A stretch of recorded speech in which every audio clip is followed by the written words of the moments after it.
Erin Paterson, The Mushroom Murderer, Part 2. Hello, I'm H.G. Tudor.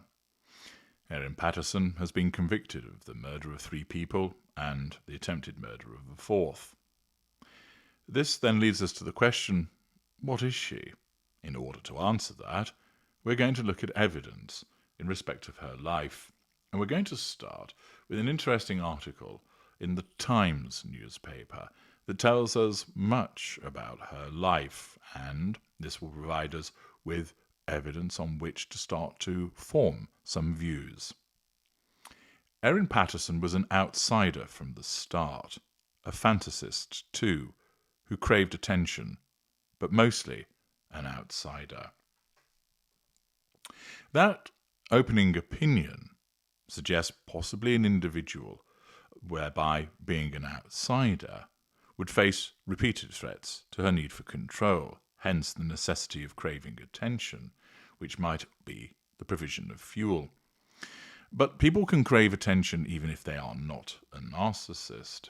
It may well be that they're simply lonely, and as a human being programmed to require social interaction, they want attention to alleviate the pain that comes from being lonely. Similarly, being described as a fantasist may well point to an individual who is deluded, who regularly engages in pathological lying, or it could be someone who is just a bit of a tall tale teller because, again, they want people to sit up and take notice of them. Patterson lived in a large white house down a long dirt track on the outskirts of Leongatha, Victoria, and hailed from middle-class Melbourne. Her family was educated and relatively prosperous, with a government worker for a father and a mother who studied 19th century literature at university. Erin was also prosperous through inheritances. She'd lent relatives hundreds of thousands of dollars. The fact that she lent such money, and substantial sums of it, naturally demonstrates that she was well off. Is this demonstrative of emotional empathy by loaning money to relatives, or might it be the utilization of money as a means to assert control and draw fuel? Apparently, she had little love for the life she left behind. It was like being brought up in a Russian orphanage where they don't touch the babies, she told a friend about her upbringing. If this observation from Patterson is accurate, this is a rather useful observation that suggests that her childhood was one which was not loving, and that could mean the presence of a lack of control environment. After the collapse of her marriage to Simon Patterson, with whom she had 2 teenage children, Erin Paterson lived a lonely life beneath the bruised skies and biting winds of mainland Australia's far south. Now, it's unclear just how lonely she was, but the fact that she was lonely and deemed to be a loner might go against the fact that she was a narcissist as a consequence of the fact that she would need her fuel needs attended to, and being isolated and lonely would run counter to that.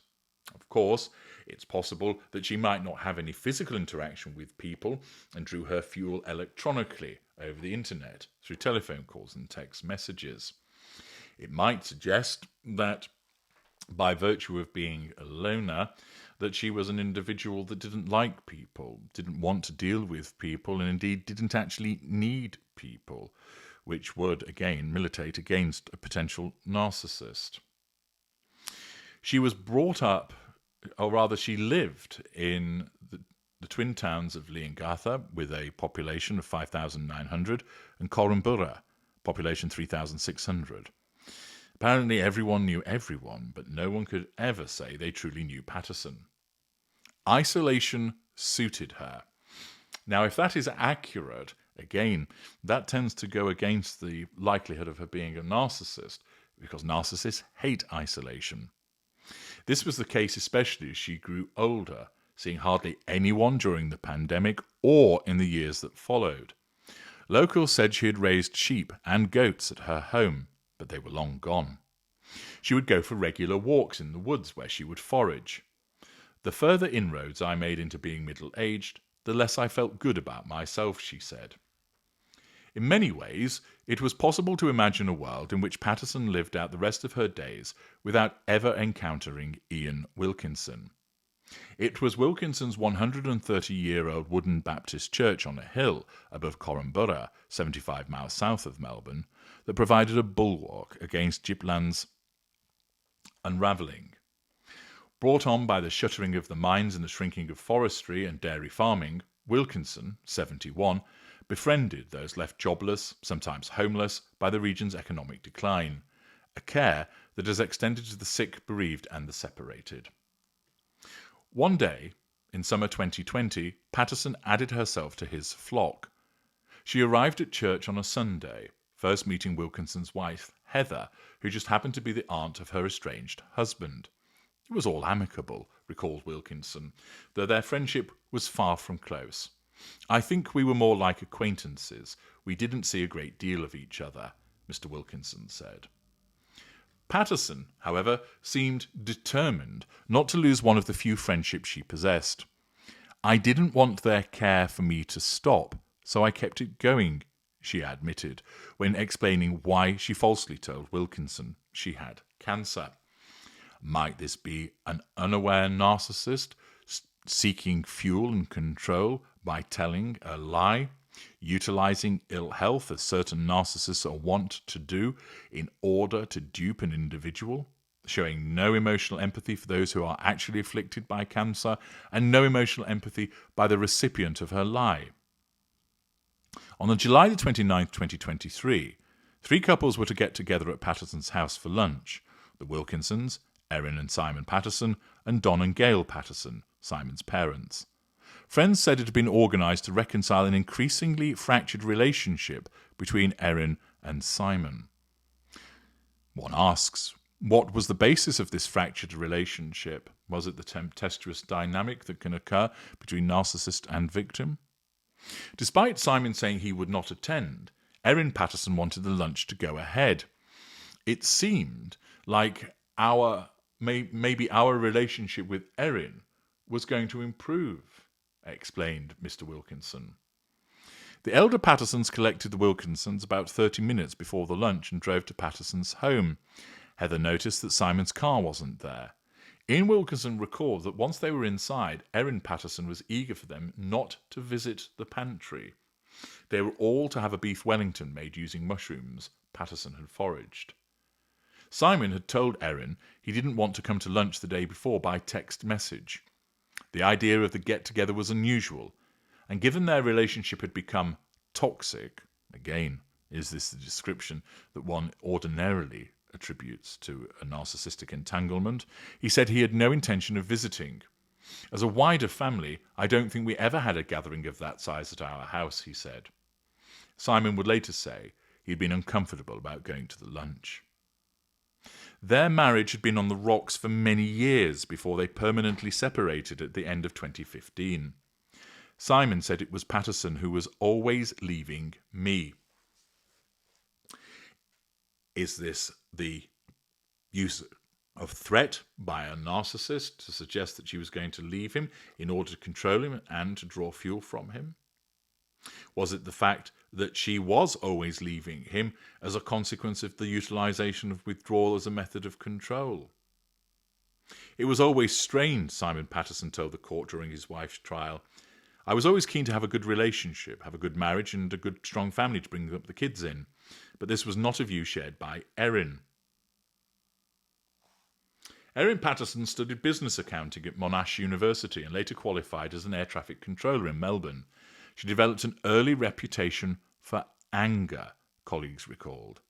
I remember in the first week that she started in the job, somebody walked behind her and tripped on a cord that was on the floor that was attached to her headset. She turned around and yelled, "You right, you buffoon!" It was the head of the air traffic control department. She didn't hold back, one said. Was this a flash of ignited fury that we were seeing, an absence of emotional empathy, a sense of entitlement to talk in such demeaning fashion to the head of the air traffic control department? She moved with Simon, a traffic engineer, to Western Australia, where they travelled across the outback for months in a four-wheel drive and camped. They later owned a bookshop. She spent part of her inheritance after her father died of cancer in 2011, and her mother in 2019 on a series of properties, including a new sprawling wooden home. She'd also lent Matthew, her estranged husband's brother, $400,000 to buy a home. Was this a display of emotional empathy or a display of control? She and Simon eventually moved to his hometown, Curran, where his father Don had taught science in the local school and edited the local newspaper, the Borough Flyer, with his wife Gail. In 2018, as Gail's health deteriorated, Erin Paterson volunteered to take over as editor. However, she ruffled feathers, calling colleagues illiterate motherfuckers. Again, is this demonstrative of a tempestuous personality, one devoid of emotional empathy, that shows repeated glimpses of heated, ignited fury? A few years later, she moved to Leongatha, 10 miles away, to a house she had built with the inheritance money. Simon said his wife had been struggling inside herself since 2009, when the pair first had marriage counselling at his suggestion. He had first been drawn to her intelligence and wit when they got together while working in Melbourne. They'd been breaking up and reuniting since a camping trip around Australia, soon after the birth of their first child, also in 2009. Was this pattern of reuniting, breaking up, reuniting, demonstrative of the way that she would assert control over him? Was it demonstrative of a tempestuous relationship because it was toxic? They remained fairly close for a period after separating, exchanging text messages about politics and other interesting topics. Was Erin Paterson hoovering her husband? They even continued to share family holidays, Simon said, in an attempt to remain amicable for their children. Was this continuing to assert control over the family by Erin Paterson, or was this her demonstrating emotional empathy by trying to parent in a collaborative fashion even though the relationship had ended? Before that, beg your pardon, he said that despite it being amicable, something changed. He recalled that one afternoon in late October or November in 2022, he was dropping off their 2 children when Erin Paterson pulled him aside for a private chat. She had discovered that his tax return for the previous financial year noted they were separated. Before that, we hadn't got the government involved in the fact we were separated at all, he explained. She said that it mattered, I think, for the family tax benefit, something of that nature, and so she would be obliged to claim child support from me, which had never happened before. The chatty nature of it pretty much stopped, he said, adding that their relationship became functional, including discussions about raising their children. Is this somebody blowing hot and cold? Erin had organised the lunch to discuss her important medical news, he added, and had a lump on her elbow, which she said she was cancer. Triangulation, perhaps? At lunch, Patterson ate off an orange and brown plate that differed from the larger grey plates used by her guests. She had little memory of why, she said in court, and in general, her memories of the meal seemed hazy at best. I was talking a lot. I was eating slowly. That's all I can say, she said. After they had finished, Patterson announced that she had cancer. This was a lie. In her recorded police interview 6 days after the lunch, after Heather Wilkinson and Gail Patterson had died, and Don Patterson was in his last hours, Erin Paterson told police she had never foraged for mushrooms in the wild. This was a lie. Experts have argued that her victims stood little chance of survival after ingesting the death cap mushrooms, especially because Australian doctors are not believed to be well equipped to deal with such cases. The medical staff treating the victims would have been reliant on past wisdom by using a drug named psilocybin, which is close to useless according to a leading US expert in death cap mushrooms. Dr. L, who was asked not to be named for professional reasons, explained that some of the patients were treated using psilocybin, which can only work if their kidneys were in working order. It was likely, however, that their vital organs would have already shut down at the time of treatment due to severe dehydration from vomiting and diarrhea. Patterson claimed to have purchased mushrooms she used in the meal from a supermarket and dried mushrooms from an Asian grocery in Melbourne. That shop has never been identified, which suggests that this may also have been a lie. After originally denying to police, that she ever owned the food dehydrator, in which prosecutors alleged she dried death cap mushrooms. She admitted to dumping her appliance at a local rubbish tip in the days after the lunch. She was caught on the dump's CCTV. Those are lies? Her defence lawyer asked.